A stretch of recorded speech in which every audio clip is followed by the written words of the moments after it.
Hey everyone, welcome back. I hope everyone is doing great. And I can't believe it's been so long since I posted anything on my YouTube channel. So I've decided to post something today regarding my flight.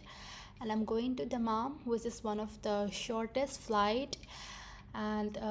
oh, here comes my transport. So let's talk later. Weather is humidity kusabane aina zu khalleba ngasidi yamna isase dehydrated oyenako ising tha asdom khoranga lebi chin gasi kang lebi taweba ko ai orange chagana pura ini se chagi ge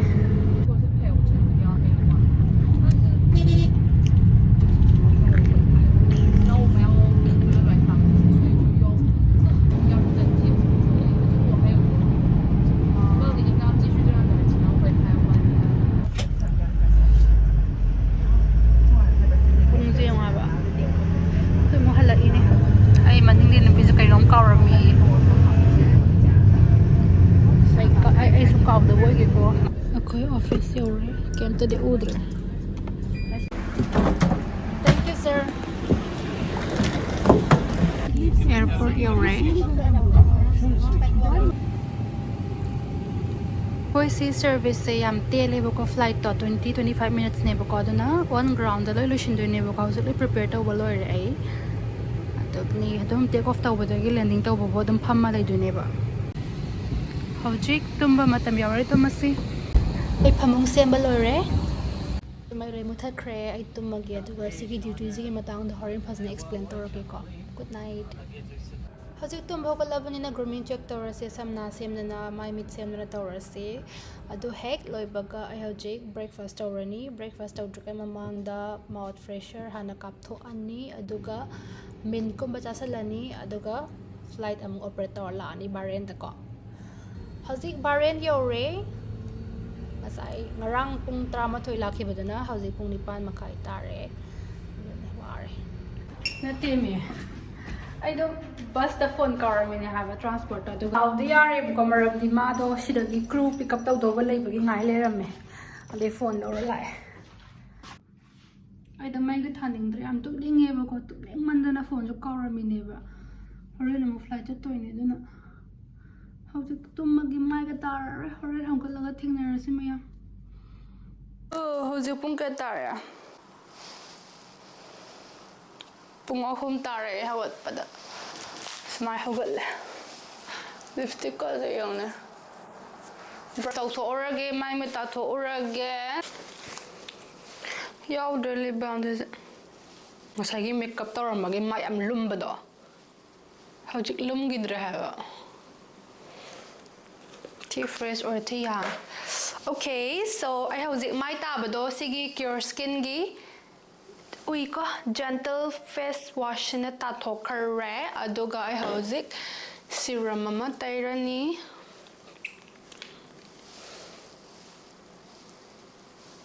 toner lo chokre do toner shine dreze mase duga aina suhana no jadam share taw krabane ko about CureSkin ge CureSkin je karino har kanda ma je dermatologist app amane am ko remind taw ge nang any skin problem laiba any hair problem laiba sing do nang dermatology amada chatraga su sigi application sida adum makoina koi inquiry khuding makko adum moida hairaga mai sama gi problem lai kho le hairaga moina khoi solution piraka doine bako kamai taw ge har kanda adum yam laibane application je Play Store App Store da dum yawbane dum download tawraga akhoi information da men biraga khoi mai scan taw doine bako scan tawraga nang kai lai nang pores lauba dai dek ni leiba nang mai do hen glow ka haning ba adum ba myam dum melaga nang gi damak ta customize oi ba kit ama piraka doine ai gi su piraka face wash taw thokre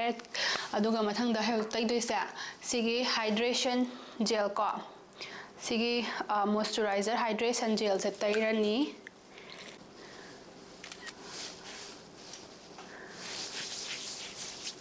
ado ai gi de am nunga in sinarjin tha phainam de hele ko ado yam kuina du chatle ba ko se je khangabra haidi yam dum kuina chat pa do oye ba adum product bokit amana dum tha ani makhai ra aisra admai dum chatle aduga ai dum changes adum ai gi dum ui ko yam kana udraga su dum ai gi first time na khoi gi dark kaino toramba pimples met ki ba ki dark komba leiba mayam leiba da adu ko khreba tu na mo ke video de yengo hen nan tho amani yengo to mai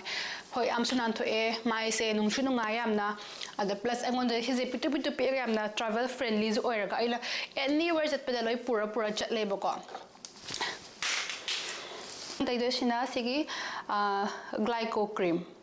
exfoliation ko sisina exfoliate taw done ha sina hoi mai brighten ohen ba exfoliate taw ba that's sales ko mamayam do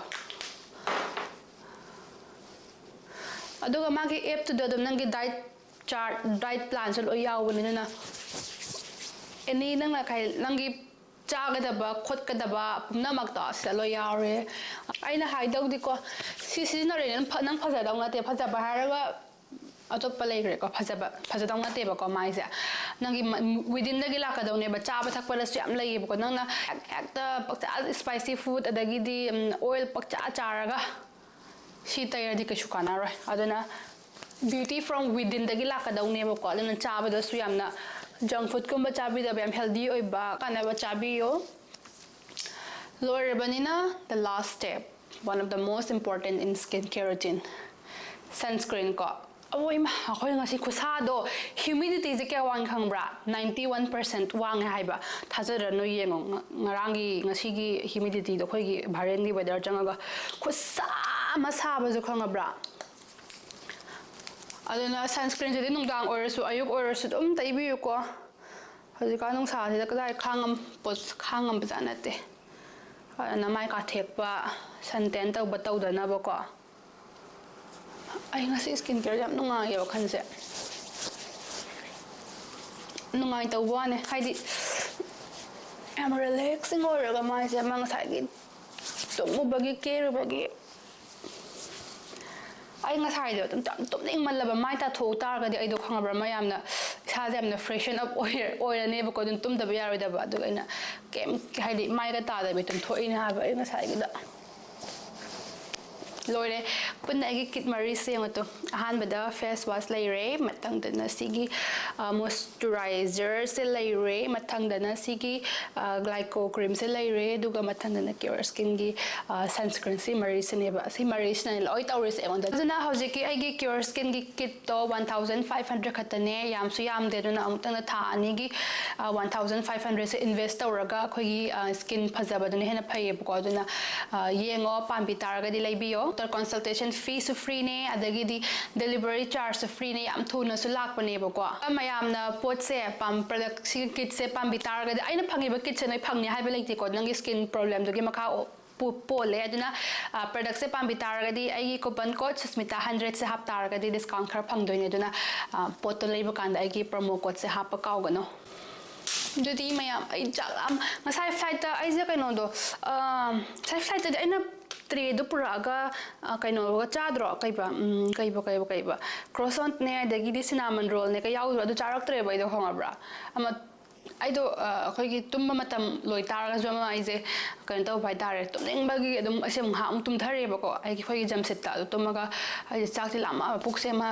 ayu ki thuk thuk lau bi oning bi tawre ne dai sangom do ga tawra ga ai choko kan do ga tawra ga adu chak re ba ko adu khatang cha da ngari sai pung ahum tar ba je kem cha dre sing muthak tro jon ai marang cha khra le do ga sangri tawra ga da charger ge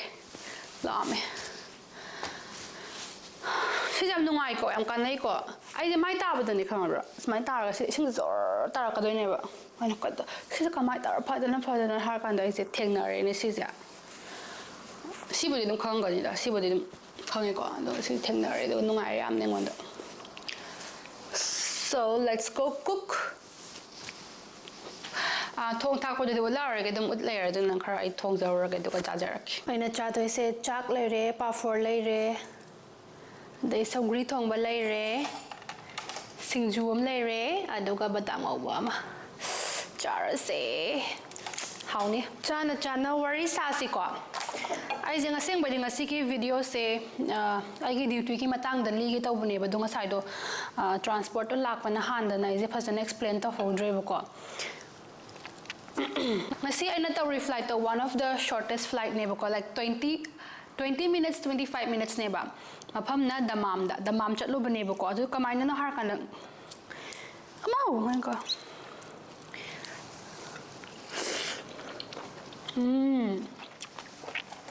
hawa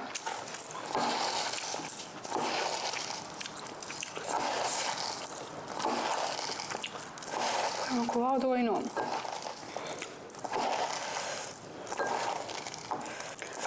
ngasigi duty se split duty ka we bako yamna shortest oi targa zu ngarang pung tarama thoi jakhi badu na ngasi ni pa ma kar halaktra si kai no har kanda split duty ka we bako split duty haize flight ani gi marakta minimum rest hour khar lei bai tar like ngasi lei do 6 hours ne ba before departure 6 hours ne bako do targa za 5 hours ho de khoi tum me bako haidi 1 hour departure ki pung amai mamang da de khoi je ready lei doi ne ba adamain tawraga tawba flight ne yamna tenja taraga zu akhoi gi pe khusa si zu check in dagi check out phawa sai ba ko aduna office di pung tara ma thoi ka mini angkai manga se reporting ne ba adagi na ngasi gi check out time ba moina paisa sa doi ne ba ko taraga jam phadra ne flight ti 25 minutes katang pai doi ne ba chakhi bagi plus halak pagi puna 30 minutes ne work taw resign taraga zu salary di 7 hours 40 gi saraka doi ne ba ko adamain lai ba ko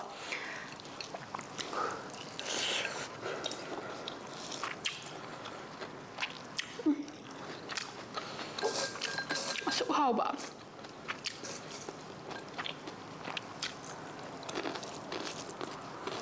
Chak uk to man dia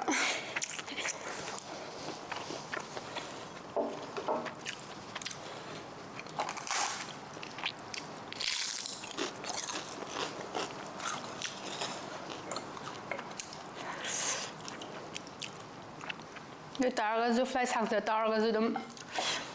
ma nungai ya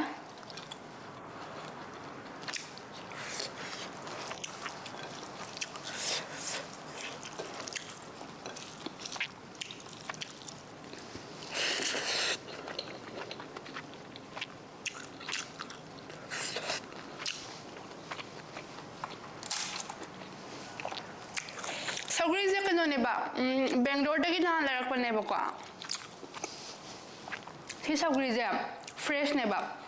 nan aina Bangalore chalo ba larak pa ne do aina fresh thamba dum ti ami ba ko tek pa din fresh oram ba orami ba mahau budi kitang manipur khet nai khana targa jo fresh cha ba ge ma silap ka tawra ga hau bi do oe ga si diam na nang ga chap na kang ba dum cha ba ne ba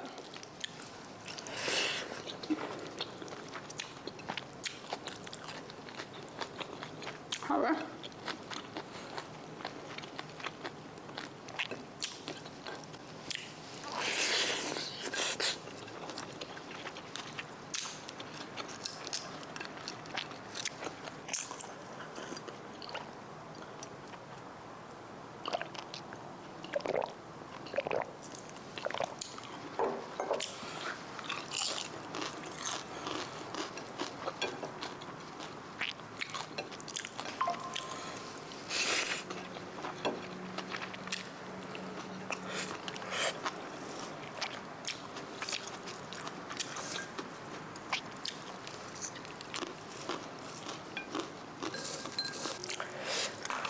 Yaman na chabang khangde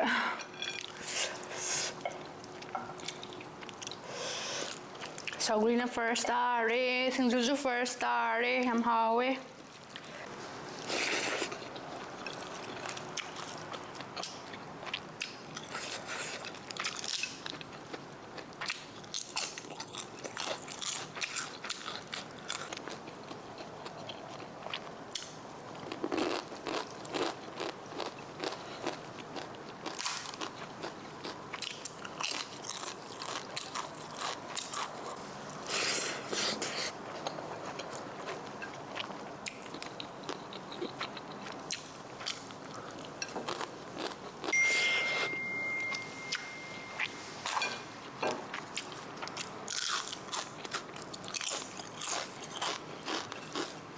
Ay chak se hapta daw malala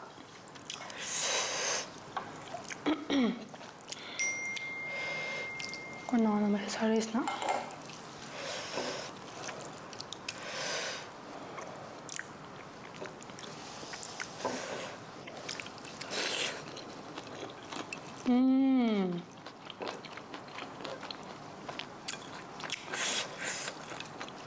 하고다.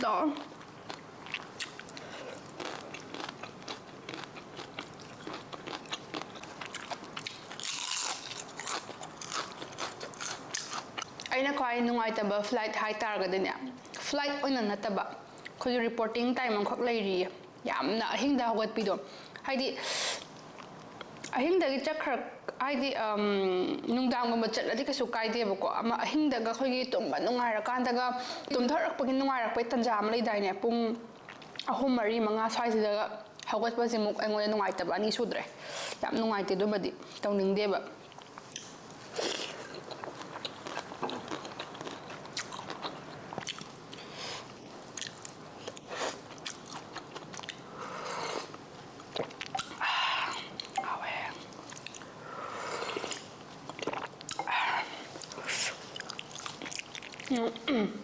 ꯑꯗꯨꯒ ꯅꯍꯥꯟ ꯈꯔꯗꯤ ꯀꯨꯏꯔꯦꯕꯀꯣ ꯃꯃꯥꯡ ꯊꯥꯒꯨꯝꯕ ꯑꯣꯏꯗꯧ ꯃꯥꯜꯂꯦ ꯑꯩꯅ ꯔꯦꯖꯨꯃꯦ ꯁꯦꯝꯕꯩ ꯃꯇꯥꯡꯗ video ꯑꯃ ꯊꯥꯒꯠꯄꯅꯦꯕꯀꯣ ꯑꯗꯨꯗꯣ ꯑꯩꯅ ꯀꯛꯈ꯭ꯔꯦꯕ ꯂꯧꯊꯣꯛꯈ꯭ꯔꯦꯕ ꯌꯨꯇ꯭ꯌꯨꯕꯇꯒꯤ ꯀꯩꯒꯤꯅꯣ ꯍꯥꯏꯔꯀꯥꯟꯗ ꯃꯤꯅ ꯍꯪꯉꯛꯑꯦ ꯆꯦ ꯀꯩꯒꯤꯅꯣ ꯁꯤꯚꯤꯒꯤ ꯁꯦꯝꯕꯩꯗꯣ ꯂꯧꯊꯣꯛꯈ꯭ꯔꯤꯗꯣ ꯀꯩꯒꯤꯅꯣꯅ ꯍꯪꯉꯛꯄ ꯀꯥꯟꯗ ꯍꯪꯉꯛꯑꯦꯕꯀꯣ ꯀꯩꯒꯤꯅꯣ ꯍꯥꯏꯔꯀꯥꯟꯗ ꯑꯩꯒꯤ ꯄꯔꯁꯣꯅꯦꯜ ꯏꯟꯐꯣꯔꯃꯦꯁꯟ ꯂꯤꯛ ꯑꯣꯏꯊꯣꯛꯈ꯭ꯔꯦꯕꯀꯣ ꯑꯩꯒꯤ ꯐꯣꯟ ꯅꯝꯕꯔꯁꯦ ꯌꯥꯔꯦ ꯑꯩꯅ ꯑꯦꯗꯤꯠ ꯇꯧꯕꯗ ꯂꯣꯠꯅꯕ ꯍꯣꯠꯅꯔꯒ ꯑꯗꯨꯝꯗꯤ ꯑꯩꯅ ꯃꯥꯔꯛ ꯑꯃ ꯇꯧꯔ ꯊꯝꯕꯅꯦꯕꯀꯣ ꯑꯗꯨꯒ ꯖꯒꯥ ꯑꯃꯗꯤ ꯄꯨꯔꯥ ꯀꯩꯅꯣ ꯇꯧꯔꯒ ꯑꯩꯅ ꯐꯣꯟ ꯅꯝꯕꯔꯁꯦ ꯄꯨꯔꯥ ꯗꯤꯁꯇꯤꯡ ꯑꯣꯏꯅ ꯎꯈ꯭ꯔꯕ ꯍꯥꯏꯇꯥꯔꯦ ꯑꯗꯨꯒ ꯑꯩ ꯅꯨꯡꯉꯥꯏꯇꯗꯅ ꯑꯦꯗꯤꯠ ꯇꯧꯕꯗꯣ ꯌꯥꯗ꯭ꯔꯕ ꯊꯥꯒꯠꯈ꯭ꯔꯕꯅꯤꯅ ꯑꯃꯨꯛꯀꯁꯨ ꯑꯦꯗꯤꯠ ꯇꯧꯊꯣꯛꯄꯕꯨꯗꯤ ꯌꯥꯏꯑꯕꯀꯣ ꯇꯧ ꯇꯥꯔꯒꯁꯨ ꯑꯃ ꯀꯩꯅꯣꯝ ꯇꯧꯔꯕ ꯌꯥꯝ ꯑꯩꯉꯣꯟꯗ ꯖꯟꯖꯥꯟ ꯑꯃ ꯑꯣꯏꯔꯗꯧꯕ ꯑꯗꯨꯅ ꯑꯩ ꯀꯛꯊꯈ꯭ꯔꯦ ꯂꯧꯊꯣꯛꯈ꯭ꯔꯦ ꯑꯃꯨꯛ ꯃꯇꯝ ꯂꯩꯔꯀꯥꯟꯗꯅꯦ ꯑꯃꯨꯛ ꯅꯧꯅ ꯑꯃꯨꯛ ꯁꯦꯝꯃꯛꯀꯦꯕ ꯔꯦꯖꯨꯃꯦ ꯁꯦꯝꯕꯩꯗꯣ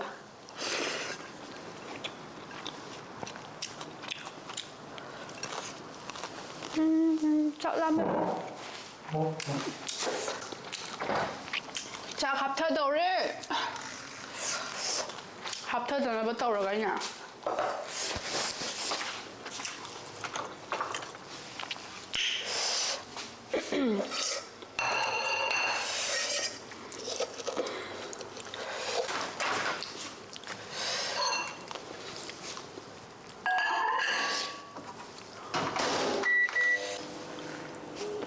ꯀꯣꯏꯗꯧꯔꯦ ꯑꯩ ꯑꯇꯩꯗꯗꯤ ꯀꯝꯄ꯭ꯔꯣꯃꯥꯏꯁ ꯇꯧꯕ ꯉꯝꯃꯦꯀꯣ ꯆꯥꯛꯁꯤꯗꯗꯤ ꯍꯥꯏꯕꯤꯔꯛꯑꯕꯅꯤ ꯀꯝꯄ꯭ꯔꯣꯃꯥꯏꯁ ꯇꯧꯕ ꯁꯨꯡꯉꯝ ꯉꯝꯗꯦ ꯆꯥꯛꯁꯦ ꯑꯣꯛꯇ꯭ꯔꯤꯐꯥꯎ ꯆꯥꯗꯣꯏꯕ ꯑꯩꯗꯤ ꯅꯣꯏꯒꯦꯔꯥ ꯅꯣꯏꯔꯣꯏꯔꯥ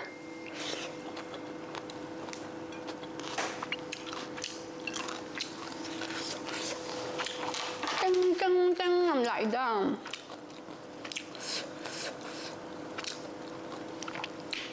information please ꯑꯩꯈꯣꯏ ꯒ꯭ꯔꯨꯒꯤ ꯒ꯭ꯔꯨꯞꯅꯦ ꯌꯦ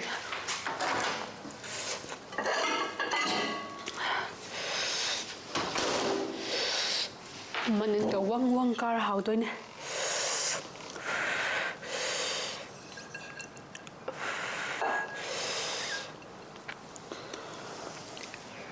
사리에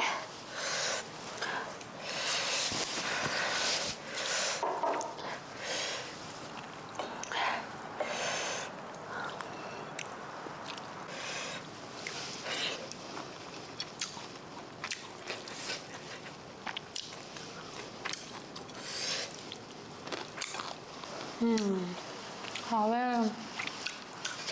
ꯃꯌꯥꯝ ꯚꯤꯗꯤꯑꯣ ꯁ꯭ꯋꯥꯏ ꯂꯣꯏꯁꯤꯜꯂꯒꯦ ꯌꯥꯝ ꯁꯥꯡꯃꯜꯂꯅꯤꯌꯦ ꯑꯗꯨꯅ ꯃꯌꯥꯝ ꯌꯥꯝ ꯊꯥꯒꯠꯆꯔꯤ ꯚꯤꯗꯤꯑꯣꯁꯦ ꯂꯣꯏꯐꯥꯎ ꯌꯦꯡꯕꯤ ꯇꯥꯔꯒꯗꯤ ꯂꯣꯏꯐꯥꯎ ꯌꯦꯡꯗꯕ ꯃꯤꯁꯨ ꯌꯥꯎꯕꯨꯗꯤ ꯌꯥꯎꯔꯝꯒꯅꯤ